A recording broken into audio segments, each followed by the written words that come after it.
السلام علیکم ورحمۃ اللہ وبرکاتہ۔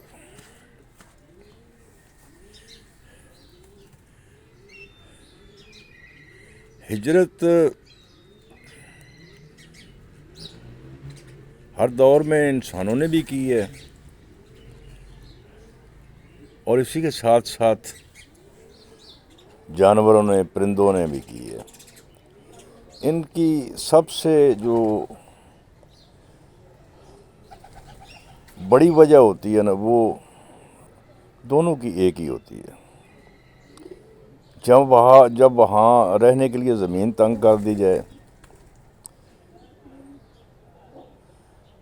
وہاں انسانوں یا جانوروں کے کھانے کے لیے کچھ نہ ہو،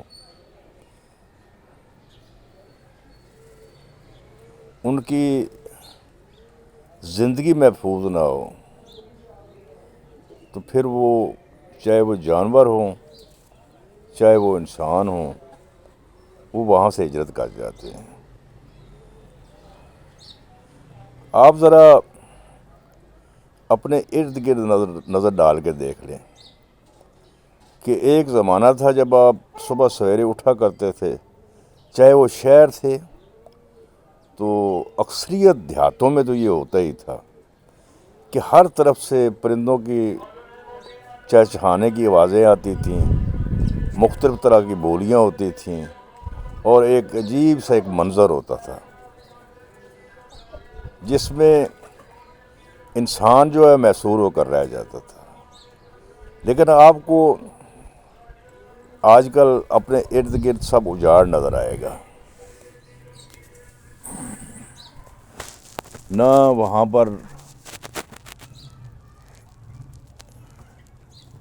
پرندے رہے، نہ وہاں وہ خود اپنے آپ کو محفوظ سمجھتے ہیں، نہ ان کے کھانے کے لیے ہم نے کچھ چھوڑا، نہ ان کے رہنے کے لیے کچھ چھوڑا، اور وہ آہستہ آہستہ وہاں سے مائیگریٹ کر کے، وہاں سے ہجرت کر کے دوسرے محفوظ علاقوں میں جانے لگے، حتیٰ کہ دوسرے محفوظ علاقوں سے بھی نکل کر بعض اوقات دوسرے ملکوں میں جانے لگے جہاں ان کو تحفظ ہے۔ یہی کچھ انسانوں کے ساتھ بھی ہوتا ہے۔ انسان بھی جب ایک علاقے میں، آج وہ زمانہ تو چلا گیا کہ ایک ملک سے دوسرے ملک، دوسرے ملک سے تیسرے ملک، تو وہ تو نہیں ہوتا اب تو اپنی حدود اور قیود کے اندر رہنا پڑتا ہے بندے کو۔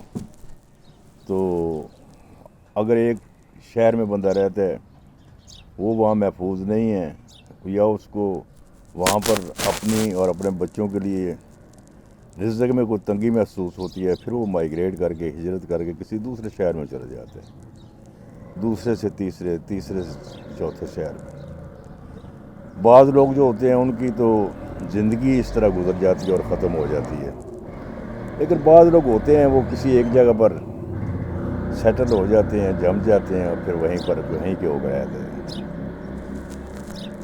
تو لاہور میں بھی یہی تھا کہ خاص طور پر پرندے جو تھے ان کی بہتات تھی۔ صبح سویرے چڑیوں کے چہچہانے کی آوازیں آتی تھی، اور مختلف طوطے یا اس طرح کے جانور ہر وقت ڈاروں کی ڈار کی شکل میں یہاں اڑا کرتے تھے۔ لیکن اب ماشاءاللہ بھلا ہو ان سوسائٹیوں کا یا حکومت کی ان پالیسیوں کا کہ جنہوں نے یہ سب کچھ دبا کر کے رکھ دیا، درخت کاٹ دیے، ان کے رہنے کے لیے گھونسلہ بنانے کے لیے جگہ نہیں چھوڑی، ان کے کھانے کے لیے اب کچھ بھی نہیں ہے۔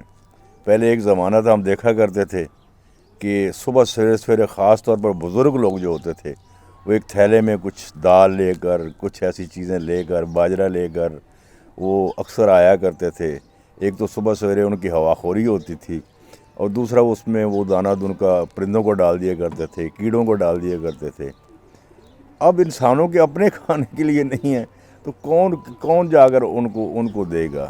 ابھی اللہ تعالیٰ نے جن کو دی ہے وہ تو کرتے ہیں بیچارے، لیکن ابھی ہر آدمی کو یہ میسر نہیں ہے۔ آج دیکھو مہنگائی کس سطح پر پہنچ چکی ہے، اس نے آدمی کا جینا دوبر کر دیا ہے، تو کجا وہ پرندوں کا خیال کرے۔ لوگ چھتوں پر ڈال دیا کرتے تھے، لیکن وہ بھی آہستہ آہستہ ختم ہوتا جا رہا ہے۔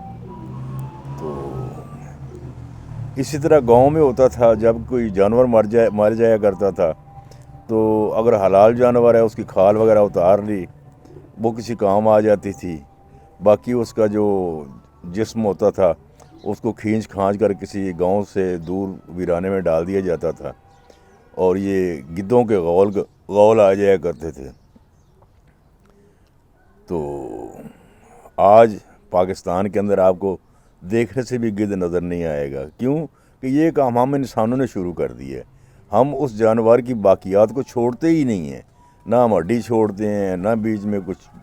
اگر گوشت تازہ ہو تو اس کو ہمارے کئی مہربان اس کو بیچ دیتے ہیں، اور یہ بالکل خیال نہیں کرتے کہ یار یہ حرام چیز ہم دوسروں کو کھلا رہے ہیں، اس کے نتائج کیا نکلیں گے، ہمیں اس کا کیا اجر ملے گا۔ لیکن نہیں، یعنی آج ویرانوں میں آپ کو یہ چیزیں نظر نہیں آئیں گی، ورنہ آپ کو اکثر درختوں کے اوپر یا دور چوٹیوں کے اوپر بیٹھے ہوئے گدھ نظر آیا کرتے تھے۔ اب وہ بھی نہیں رہے، کیوں؟ یہ سارا کام انسانوں نے خود کرنا شروع کر دیا ہے۔ جانور تو جانور، یہ ایسے گدھ ہیں کہ اس ملک کو بھی کھا گئے ہیں۔ یقین کر لیں، اگر یہ ملک کے اوپر اگر کوئی اللہ کی مہربانی نہ ہو، یا پتہ نہیں کیا معجزہ ہے، میں تو کچھ بھی نہیں کہہ سکتا۔ لوگ تو بڑا کچھ کہتے ہیں لیکن میں کچھ نہیں کہہ سکتا۔ لیکن جس طرح بچا ہوا ہے یہ کمال ہے، یہ اللہ تعالیٰ کی بہت بڑا کرشمہ ہے، بہت بڑی معجزہ ہے، بہت بڑا یعنی اللہ تعالیٰ کا رحمت ہے کہ یہ بچا ہوا ہے۔ ورنہ یقین کر لیں کہ ایسے ایسے گدھ ہیں جو اس کی ایک ہڈی بھی نہ چھوڑیں، ایک اس کی گوشت کی گلی ہوئی بوٹی بھی نہ چھوڑیں۔ شکر ہے الحمدللہ کہ آج ابھی تک ہم محفوظ ہیں۔ ابھی بھی ہمیں ایک آس ہے، ایک اللہ تعالیٰ کی ذات سے ایک توقع ہے کہ اللہ تعالیٰ ہم پر رحم کرے گا، اور ہمارے اوپر کوئی ایسا بندہ آ جائے گا کہ جو اس ملک کو بچائے گا، جو اس لوگوں کو، یہاں کے لوگوں کو تحفظ دے گا، اور اللہ تعالیٰ ہم پر وہی بہاریں پھر آ جائیں گی جو کبھی پہلے ہم سوچا کرتے تھے یا تھیں۔ تو اب تو بس اللہ تعالیٰ سے ہی دعا ہے کہ اللہ تعالیٰ کرم کر دے، رحمت کر دے ہمارے اوپر، سب کے اوپر۔ تو اللہ تعالیٰ میں سیدھی راہ دکھائے، اللہ تعالیٰ اپنا خاص کرم ہم پر کر دے۔ تو آپ بھی سب اس دعا میں شامل ہو جائیں۔ السلام علیکم ورحمۃ اللہ وبرکاتہ۔